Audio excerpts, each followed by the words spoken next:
G'day guys, and kia ora for the viewers from Aotearoa. Yeah, what can I say?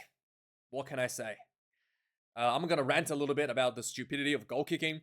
Now, everybody knows that goal kicking has been in the playbooks for the Chiefs forever, even under the previous, coach Clayton McMillan, I think his name was. Goal kicking has always been something that the Chiefs likes to do, something that D-Max really enjoyed doing. He's giddy every time there's an opportunity to kick a goal. But the Chiefs came out, so they made that first penalty goal. I was fully expected that, and for them to say, really underperforming a little bit. It wasn't as ruthless, nearly as ruthless as they after that in the first half, they were in the second half, and I think that mentality has a bit of a shift in the second half as well after the first half, and it is interesting because I sort of kind of like understand how Chiefs likes to play because of the because of the way that Damian Mackenzie psychologically performs as a person. So like it or not, D-Mac is a flat track bully. And he plays absolutely insane rugby when he's winning and he's having fun and he's leading and he's able to do whatever he wants. And he is literally like a god at rugby when he's winning and he's not under any pressure. On the other hand, when he's under pressure, he struggles to kick penalty goals. He struggles to make the right decisions, and he make errors under pressure. And it kind of makes sense from that perspective for the Chiefs to get the scoreboard ticking and get that little cushion in the scoreboard for Damian Mackenzie to do his thing as a flat track bully. And we saw that in the second half. They pulled ahead and they just accelerated in terms of gameplay. And Damian Mackenzie was doing these, backhanded flips, just having a lot of fun out there and quick tapping, scoring tries, and just having just doing what he does best as a flat track bully. And then maybe that's why the Chiefs likes to kick a lot of penalty goals, to give himself that mental comfort, to get David Mackenzie that mental comfort to perform, right? And sometimes it's backfired to them. There's a reason why they haven't won a championship, despite being like the most dominant team for many, many years under the previous coach, Clayton McMillan, whatever. And I think that if you look at the game the Crusaders and the Blues put on, how ruthless that was, and then you look at this game, the Chiefs almost looked like they were toying with the Reds a little bit, in my opinion, and really wasn't near the same intensity as it was between the Blues and the Crusaders. And even with that, the Chiefs were pretty comfortable at winning the game in the second half, dominating the game in the second half. And as an Australian rugby fan, I've done research into this. Why does an Aussie team constantly underperform after kicking a penalty goal against the Kiwis? Because we can see the Kiwis don't significantly. They do underperform a little bit, but not significantly like the way that the Aussies team do. And this penalty, the Reds kick at 33 minutes on the clock, this decision was so bad. It's like watching England rugby play. It's so mind-bogglingly bad. You wonder, how did they even come to this decision, the conclusion? Sometimes, even with England, this was probably worse than the decision that England rugby makes these days. Because England rugby, they have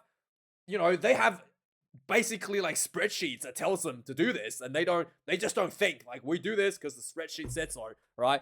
I don't even think that the Reds had a spreadsheet to back them up on this decision. So there was a yellow card against the Chiefs. So the Reds was playing against 14 players. And the red card was for high shot. And leading into this, the Chiefs were struggling to gain momentum. And there was repeated penalties given out, warnings against the Chiefs. So the Reds, not only that they already have a yellow card at playing against 14 players, but they're potentially going to get another yellow card if they force another more penalties in the red zone. And the Reds said, nah, we'll take 3. We're happy to just get a 2-point lead and play preventative rugby for more than half the game, and they think that was gonna be enough to beat the Chiefs. I mean, how did they come to that conclusion? You're playing against 14. You see, like, literally, like, there's a shift in New Zealand rugby when they play against, they try to attack with 14 players to minimize, time defending their own try line with 14 players because it's much harder to do. Even, like, the New Zealand teams and commentary are talking about, like, how this is a thing now. Like, you don't just kick penalties when you're down a man because defending is really hard. And then and even the Reds did it themselves. They were down a player early in the game to 14 players for the yellow card, and they were attacking with 14 players. And somehow they get the advantage. They're like, yep, that's good enough, boys. We'll take the 3. And guess what? After the 3 points was kicked, they conceded, 3 tries before they scored again? And basically bowed over in the second half.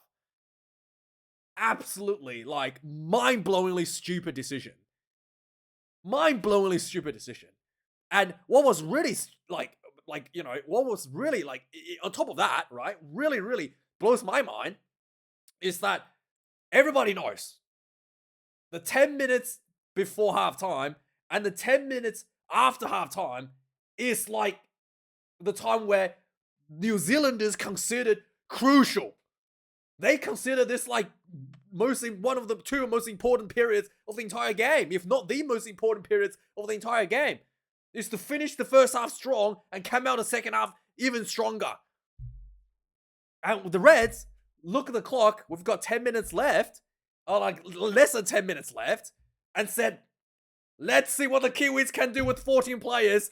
Let's just hand them this opportunity, right? Let's relinquish it ourselves against 14 players. Let's hand that to the New Zealanders and see what they're gonna do. Knowing that this is literally what every New Zealand team strives to do, is to get into your face just before halftime and then come out kicking you down even more in the first 10 minutes in the second half. Knowing that this is what the Kiwi are gonna do, the Reds just, like, bowed over and went, here you go, here's the ball. Yeah, let's just see how this goes. And they ended up conceding more points against 14 players as a result of this decision. I mean, like, you talk about you're learning from other teams. You talk about studying how some teams have successfully won the World Cup kicking goals.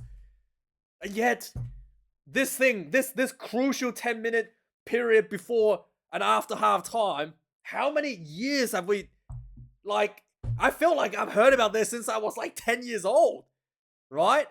And yet you have professional teams not understanding this still in a so-called, finals game, qualifying finals game, and just throwing momentum away against 14 players and just getting absolutely dominated for the rest of the game because of this decision. You mentally, physically just given up. Giving up. This is good enough, guys. Let's try hold on to our 2-point lead for the next 45 minutes, please. My God, it was bad. I like. Anyway, one of the things that I saw this week, I thought was interesting to talk about a little bit about here. Brad Thorn, former Australian Sportsman of the Year, right? I know he's a Kiwi. Australian Sportsman of the Year, playing for the Broncos, Queenslander. Talked about how he used to train and get himself in shape for in the off season, and talks about how he runs laps around the oval, and then he would do like burpees or whatever, push-ups or burpees or whatever, every corner, and then he would sprint. He would sprint and jog the different sections, the different lengths of the field, and he said, this was really tough, but nobody's watching. He didn't have to push himself to the limit every day, every time you do this, right? He didn't have to run exactly 10 laps. He could just do 8 and it's still good enough. You know, some of the push-ups didn't have to be that perfect. But, you know, no one's watching. Who cares? But he had the mental toughness to put himself through the difficult times. He didn't have to, right? Maybe he could just go for run a couple laps and show up to the preseason, perfectly good enough to play Super Rugby. But he pushed himself because he wanted to be as good as he possibly can going into the new season. And here's my question for the Reds, right? For the Reds and Australian teams in general. If you are looking at a team with 14 players on the field, you are barely behind on the scoreboard. Let's say like you really can't call, you know, a 1 point or 2 point gap a scoreboard pressure. Not really under scoreboard pressure. You have 45 minutes left on the clock, not under like any sort of time constraint or pressure, right? If you can't push yourself, put yourself in a little bit of discomfort against 14 players, by the way. Did I say that? How many times do I have to say that? Against 14 players, you can't put yourself under a little bit of pressure under 14 players and really go for the jugular and get the try. How do you expect to score a try when the clock is against you, when the scoreboard pressure is piling up against you, when everybody's tired and exhausted and is near the end of the game? Do you think that these people are going to deliver the results? Do you think these people are actually going to score the tries that's needed to win the game? When you can't do it, when there's no risk, no pressure, do you think you can actually do it when there is actually pressure that is applied to you to win the game? And that is the difference. That is why Brad Thorn is the Australian Sportsman of the Year. That's why Brad Thorn won multiple World Cups, broke the hoodoo, even though everyone was like, oh, he's too old, 35 or whatever, 36, oh, he's too old. And then, guess what? After he won the World Cup, he went to Europe and won more championships after retiring from the All Blacks. That's the difference. If you can't put yourself when in a bit of difficult situation, if you can't push yourself when there is no pressure, when nobody's watching, when nobody cared, if you're not willing to push that little extra, you're not gonna get it done when you really need it, when it counts. You're not gonna be a hero and win the match if you can't even score a try against 14 players before halftime. And that's the reality. That's the reality of all Australian rugby teams. You keep dreaming about this fantastical situation where you're going to be somehow put out a miracle. When the opportunity is in front of you, you can't even do it. You come up with excuses to not push yourself when there's a blatant opportunity in front of you. Easy picking opportunity in front of you. No, we're not going to do that. And then somehow pray for a miracle. My God. Anyway, I think that's what I want to say. Let's look at the match stats of the game. 470 run meters for the Chiefs, 309 for the Reds, 6 tries to 3. Similar carry count, 129 to the Reds, 127. 10 turnovers conceded for both teams. 167 tackles made, 15 missed tackles for the Chiefs. 166 tackles made for the Reds, 14 missed tackles for the Reds. 25 kicks in play for the Chiefs, 24 kicks in play for the Reds. 1 missed conversion from D-Mac. No misses from the Reds. 790 kick meters for the Chiefs, 762 for the Reds. Lineouts, 1 loss for the Chiefs, no losses for the Reds, for 15 for both. No scrum losses for either teams. Actually, I want to talk about scrum a little bit, right? So there was A little bit interesting decision. I thought the scrum was a little bit interesting because Hutchison earlier on, ran a few there meters. was a scrum that was called by the side judge for pulling down from Aiden Ross, which I thought was interesting. But this scrum, you know, I don't know what this judge is looking. That is clearly boring in. And it does not look like the scrum has moved forward sufficiently before the boring in came through. And 17 has actually pushed out, I think it was Nongor, by boring at an angle. Yes, Nongor did pop his head out first, but it is the result of 17 boring at an angle. And I don't know how Dolman thought this was a penalty to the Chiefs. You know, in any, you know, we saw the Hurricanes yesterday.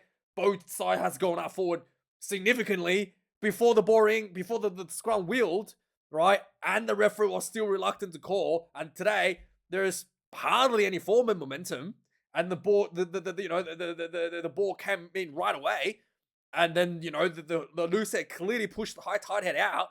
The Chiefs loose head clearly pushed the Reds tight head out, and somehow Dolman thought this was a penalty to the Chiefs. I don't know how they come up. I don't know how they. This is really inconsistent. I don't think this is the right decision right here. Right, it is just even you could say that this is not a penalty and just said to play it on, but to call this a penalty, I thought it's just really inconsistent to say the least with some of the other decisions that we've seen recently from the in terms of the scrum interpretations. Anyway, we've got 7 penalties considered against the Reds. Against the Chiefs, 9 against the Reds. 1 yellow card each, both of them of high tackles. There was one where Satiti got knocked out, head-on-head collision from his own players. There was a swinging arm leading into it, which I thought was the right decision. Initially, it was looking like Salakai Lotto could be sent off for the red because Satiti got knocked out, but it did look like to me Satiti wasn't knocked out when it was from the initial contact of the tackle, because you can tell that after after making contact with Salakai Lotto, he's still driving his legs. That means he's still conscious, and then suddenly he kind of just went limp and went down. So something else happened after the contact, and then they showed on replay his own teammate came in to clean out and smacked him on the head-on-head, collusion. And as a result, there was only a yellow card for Salakai Lotto, which is the right decision. And then, the Reds one was also just, I think that was probably a bit harsh. I think it was one of the Jock Campbell, I think it was, like basically was getting tackled and he fell forward and then head-on-head hit on one of the Chiefs players, and it was sent off for a yellow for head contact with just a yellow card there. Anyway, let's do a quick recap of the game. Not too much to say for this one. 2 minutes in, Chiefs kick 3. D-Mac wants to get themselves ahead. 3 points to nil. 5 minutes in, the Reds gets back themselves. Repeated penalties against the Chiefs. There was a nice little break from McRide. Lots of pick and go, and eventually they got McDermott picked and go, got really close, and then another pick and dry. Luke Salaka Lotto went on for the try. 7 points to 3. From the kickoff, there was a bit of what is it? The Reds tried to do a box kick clearance from the kickoff, and then there was a bit of a mass scramble from that box kick, and then the ball kind of like bounced for the Chiefs, and then there was a mess defense, and Ratama just ran through a bit of a gap, some good hands, and got really close to the try line, and then quick pick and go by Tamoi fall out into the short side. 8 points to 7 for the Chiefs taking the lead. 17 minutes in the game, there was yellow card to Lucam, and then the Chiefs went the line out and went for the maul. This was a pretty easy maul. Takiaho went in for the try. 15 points to 7. 25 minutes, the Reds had a penalty. 13 players 13 players. Yeah, 13 players. 31 minutes, there was a yellow card. What happened here? Yeah, so 25 minutes, the Reds are still down to 14 players. They had a penalty. They went for the, apply pressure. More penalty. There was a tap and go for the Reds, and then just bunch of pick and drive, and Aiden Ross crashed over the try. 15 points to 40. So the Reds actually played rugby when they were down to 14. And then 31 minutes, there was a yellow card against the Chiefs 13 for the head-on-head contact. And the penalty, the Reds decided to take 3. Yeah, you taking the lead, 15 points to 17. I was like, well, this is the end. Sure enough, 39 minutes, the Chiefs with 14 players went for the penalty. It was a 5-meter scrum. The Reds threw the ball out for themselves inside their own inside their own goal area. So it was a 5-meter scrum for the Chiefs. A bunch of pick and goes from following the scrum, and then what's his name? It was a Tamoy Falau again. Crashed over for the try. 22 points to 17, half time. 46 minutes in the second half. There was more penalties against the Reds. The Chiefs, I think, might just have gotten the players into full forward at this point. So there was a penalty running from the goalpost. D-Mac looked up. No one was paying attention. Tap and go, just went straight through. 29 points to 17. 53 minutes, the Reds tried to pull themselves back. 28 phases later, could not score. To be fair, the Reds was really, really slow. I mean, they did build 28 phases, but McDermott was really slow getting the ball out, and it was really predictable, just like crash ball, crash ball, crash ball. No one was doing anything to manipulate the defense. And then when they do get a bit of full momentum, it was too slow to get the ball out. So, yeah, 28 phases, wasn't able to get through. 64 minutes in the game. That was the scrum call we saw, the penalty, the Chiefs kick for the liner, another more, and then the ball went center field, crash ball from D-Mac, who ran straight through for the try, 36 points to 17. 68 minutes, the Reds wouldn't get themselves a penalty, they won for the more. This was nice and easy, just almost walked in, like Chiefs didn't put up any defense on this one. Fazler gets this one, 36 points to 24. 71 minutes, the Chiefs taking out a 3 to try to make sure that this out of reach for more than 2 tries.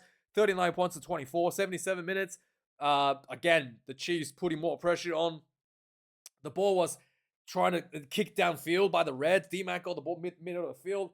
This backhanded fling pass from the sideline all the way to the midfield to Hutchinson. He ran up.